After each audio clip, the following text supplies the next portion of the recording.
YouTube, Rumble, guys, one thing I'd really hate to see is a community going in shambles. I really do. I hate seeing that. I hate seeing any kind of decay in the cities. I am fortunate enough to live in the most amazing state, at least in my opinion. I might be a little biased, but I live in the great state of Idaho. And here in Idaho, we believe in a lot of freedoms, okay? I know they're not perfect. I know a lot of you would probably disagree with some of the things we do here, but without a doubt, there is a reason why we are one of the states that are growing the fastest. In the last few years, I have seen hundreds, if not thousands, of California plates, as many of the people there have chosen to evacuate an absolute cesspool in hopes to find a better place to raise their kids, enjoy nice rights like, owning a gun, at least a gun with full capacities, and an extremely safe place. Our crime here is so low, it is absurd, you guys. And I might regret telling people this, but Idaho is probably one of the best places on earth. Is it perfect? No. No place is perfect. Some of you might have issues with some of our abortion standings. Some of you might have issues with how we handle alcohol here. Some of you might hate that we haven't legalized pot yet. And on some of these issues, I'm probably on your side. Again, it's not perfect by any stretch, but it's damn near close. Now, you take a city like Portland, Oregon, my favorite city in the world. I used to go to Portland every year or every other year. I have friends there. I used to go on hikes out on Tillamook. I used to head into Beaverton. I used to enjoy the downtown Portland scene. I used to love going to the Screen Door, which is arguably one of the best restaurants I ever been to. If you guys never been to the Screen Door in Portland, well, I don't know if you should go now. It's a little bit dicey down there now. But if you ever do get the chance, you happen to be in Portland, I highly recommend the Screen Door. That place is insane. It is so good. But to the topic at hand, we have a lot of theft going on in these liberal, giant urban cities. Retail stores like Walmart and Target are suffering pretty hard, especially because of all the theft that has been happening in all these stores. And it's sad because the DAs that are basically, are not criminally charging any of these people. I'm sure you've seen countless videos of people walking into Walgreens and just loading up bags and bags of stuff and then just dipping right out the door. These things do not happen in my city. These things don't happen anywhere near me. Sure, there's occasional petty theft that happens, I think that happens pretty much everywhere. There's always, one person who might,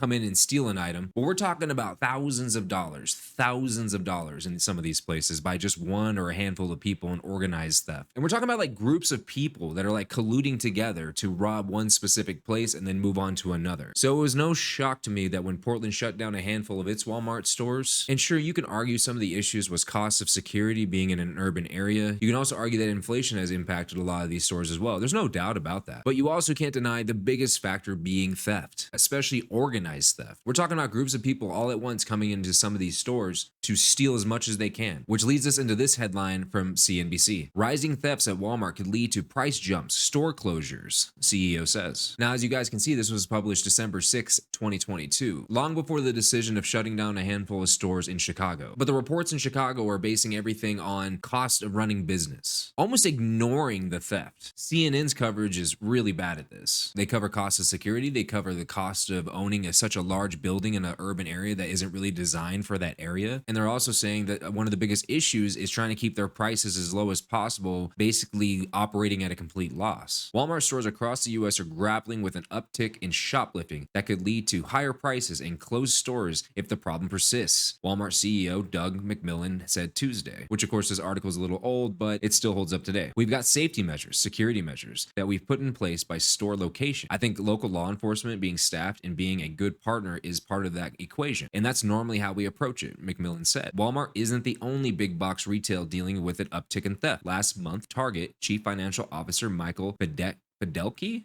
I think is how it's pronounced, said shoplifting has jumped about 50% year over year, leading to more than 400 million in losses in this fiscal year alone. Most of the shoplifting is organized retail theft rather than petty theft. When asked on Tuesday about how local jurisdictions handle shoplifting cases, McMillon said a lax approach from prosecutions could impact prices and lead to store closures down the line. If it's not corrected over time, prices will be higher and or stores will close, McMillon said. So there you have it. And yeah, I hear a lot of people's arguments on this. I hear people saying, well, they have theft insurance. They can just write it off. They can just let it go. It's not that big of a deal. But it is a big deal because these people are not being prosecuted. They're not being jailed. They just go and do it again and again and again. And it just keeps going and it never really stops. Listen, I'm not trying to stand up for Walmart. I want to make that perfectly clear. I think the company is disgusting. But there's no doubt they employ a lot of people. You can say what you want about their wages. I've never worked for a Walmart. I personally don't have any experience with Walmart in terms of being employed by them. But I know certain departments are actually really good to work for. And of course, it's anecdotal, but I've heard, particularly if you work for the pharmacy department or the home and garden sections, they're a little bit better paying. I don't know if that's entirely true, but that's just what I hear. The point of my channel is not to do super in-depth things. It's about painting a picture, and then if you guys are that interested, doing a little bit of research and maybe coming to your own conclusions. But I do find some people do come in my comments immediately calling me things like I'm a bigot or whatever, right? Which I'm gonna be real with you, most of those comments are hilarious to me. These people come at me and just say a couple of hurtful words, I guess, but pretty much anyone who has so far disagreed with me, with maybe one exception, has given me an actual, like, honest conversational feedback. Most of it's just been, you know, simple name calling or whatever, which is fine. You can call me whatever you want. If it makes you feel happy sitting on there just insulting people instead of actually contributing to the conversation, that's your prerogative. That's your freedom. You can do that. I'm a big boy. I can handle it. It's no big deal. I would rather you come at me with an actual argument, with a nice coherent response, maybe dropping a link or two onto where I can find some more information about what you're talking about. Because I do realize basically writing a Bible in the comment section is kind of not feasible. I don't feel like that's asking too much. You know how many times I've watched a YouTube channel and I've been like, oh, there's no way. And I don't just go to like one source, I'll go to like 5 different sources of information. And then I'll do my due diligence and go through their,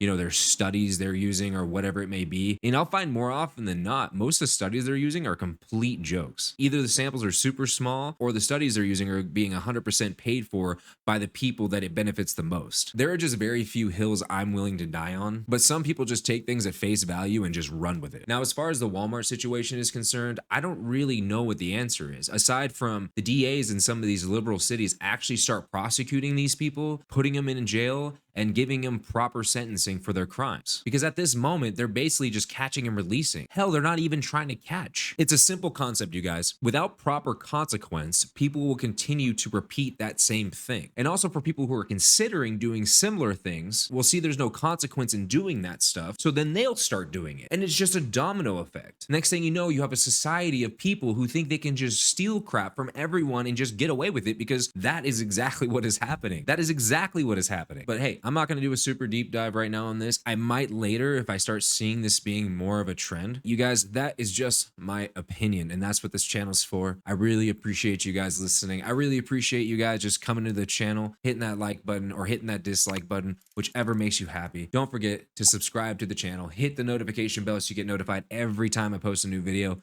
and I will see you guys in the next one. Peace.